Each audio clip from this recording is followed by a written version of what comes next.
திருச்சி மாவட்டம் லால்குடியில் 35 ஆண்டுகளாக 10,000த்திற்கும் மேற்பட்ட மரக்கன்றுகளை நட்டு ராஜசேகரன் என்பவர் இயற்கையை நேசித்து வருகிறார். தனி ஒருவராக மரக்கன்றுகளை நட்டு மரங்களை வளர்ப்பதற்காகவே தனது வாழ்க்கையை அர்ப்பணித்த மாமனிதர் குறித்த செய்தி தொகுப்பை தற்போது பார்க்கலாம். மரம் நடுதல் மண்ணின் வளத்தை பாதுகாக்கும், மழை பொழிவை அதிகரிக்கும், மனிதன் சுவாசிப்பதற்கு சுத்தமான காற்றை உருவாக்கும் என பாடப்புத்தகங்கள் மற்றும் மரம் வளர்ப்பின் அவசியம் குறித்த விழிப்புணர்வு நிகழ்ச்சிகளில் மட்டுமே நாம் அறிந்துள்ளோம். ஒரு புறம் மரம் நடுதல், மரக்கன்றுகள் வளர்த்தல், பனை விதைகள் நடுதல் என்பது இயக்கமாக செயல்பட்டு வந்தாலும் மற்றொரு புறம் பல இடங்களில் மரங்கள் சாலை விரிவாக்கம் உள்ளிட்ட பல்வேறு காரணங்களுக்காக வெட்டப்படுவது தொடர்கதையாகி வருகிறது. இப்படிப்பட்ட சூழலுக்கு மத்தியில் மரம் வளர்ப்பதற்காகவே தனது வாழ்க்கையையே அர்ப்பணித்துள்ளார் மரம் வளர்க்கும் மனிதரான ராஜசேகரன். லால்குடியைச் சேர்ந்த ராஜசேகரன் அந்த நகர் முழுவதும் கடந்த 35 ஆண்டுகளாக தனி ஒரு ஆளாக 10,000த்திற்கும் மேற்பட்ட மரக்கன்றுகளை நட்டு வைத்துள்ளார். புதிய உத்வேகத்துடன் மரக்கன்றுகளை நடுவதற்காக தன்னை தயார்படுத்திக் கொண்டு 49 வயதிலும் ஓடிக்கொண்டிருக்கும் இந்த ராஜசேகரன் மரக்கன்றுகளை நடுவது மட்டுமல்ல, அதனை வளர்த்து பராமரிப்பதிலும் அக்கறை காட்டி வருகிறார்.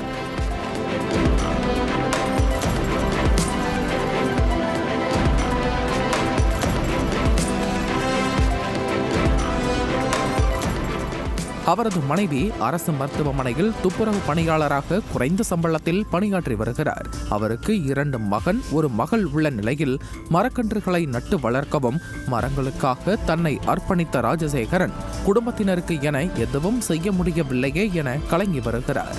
தனது ஆயுள் உள்ளவரை மரக்கன்றுகள் நடுவேன் என்றும் குறைந்தபட்சம் 1,00,000 மரக்கன்றுகளையாவது நட்ட பின்னர்தான் உயிர் விடுவேன் என்றும் அதுவரை மரங்களுக்காகவே வாழ்வேன் எனவும் தனது லட்சியத்தை பகிர்ந்து கொண்டார். மரம் நடுறது தான் என்னுடைய ஸ்டைலே. என்னுடைய வாழ்க்கையே மரம்தாங்க. அதாவது எப்படி சொல்கிறதுன்னா, நிறைய மரங்கள் சாகுறதுக்குள்ளே 1,00,000 மரக்கன்று நடணும் என்னுடைய ஆசைகள்.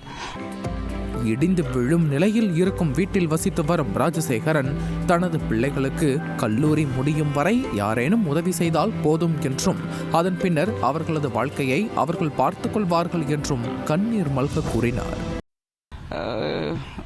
எனக்கு ஏதாவது ஒரு வகையில் என் வீடெல்லாம் இடிஞ்சு போகிற வீடு தான். உள்ளே பார்த்திங்கன்னா தலையில் எப்போ இடிஞ்சு விழுன்னு சொல்ல முடியாது. ஒரே ரூமு, 2 ஏக்கர் நிலம், பிளாட்டெல்லாம் இருந்துச்சு. ஒன்று கூட இல்லை. இப்போ எதுவும் வாங்கி கொடுக்க முடியல. எங்களுக்கு குடும்பத்தை மட்டும் நான் பாதுகாப்பாக வீடு கட்டி கொடு, அது கட்டி விடுன்னு கேட்க மாட்டேங்க. என் பிள்ளைகளோட வாழ்வாதாரத்துக்கு ஏதாவது வழிவகுத்தா நன்மையாக இருக்கும்.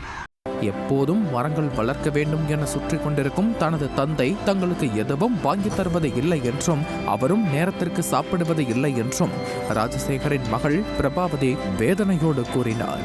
இதனால் தன்னால் முடிந்த உதவிகளை அப்பாக்கு செய்வதோடு நன்றாக படித்து சம்பாதித்து அப்பா அம்மா இருவரையும் காப்பாற்றுவேன் எனவும் உறுதிபட தெரிவித்துள்ளார்.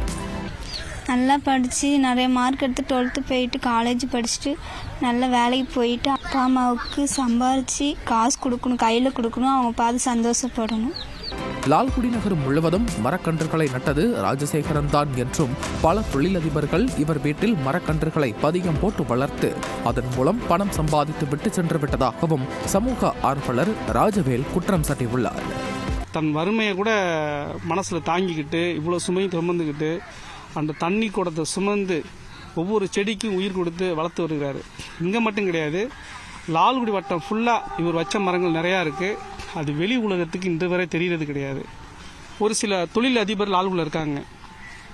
இவரை வச்சு ஆயிரக்கணக்கான மரங்களை நட்டு இவரை கடைசியில் பார்த்தா பேனர் தான் பிடிக்க வச்சுருக்காங்க. ஆனால் இவர் நட்ட முகம் இன்ன வரை வெளியில் ஒரு சேனல்லையோ மற்ற ஒரு மீடியாவிலையோ வர கிடையாது. ஆனால் இவரை வச்சு அவங்க பேர் வாங்கிட்டு நல்ல புகழ் வாங்கிட்டு போயிடுறாங்க. ஆனால் அனைத்து வேர்வை துளியும் இவரோடையதுங்க.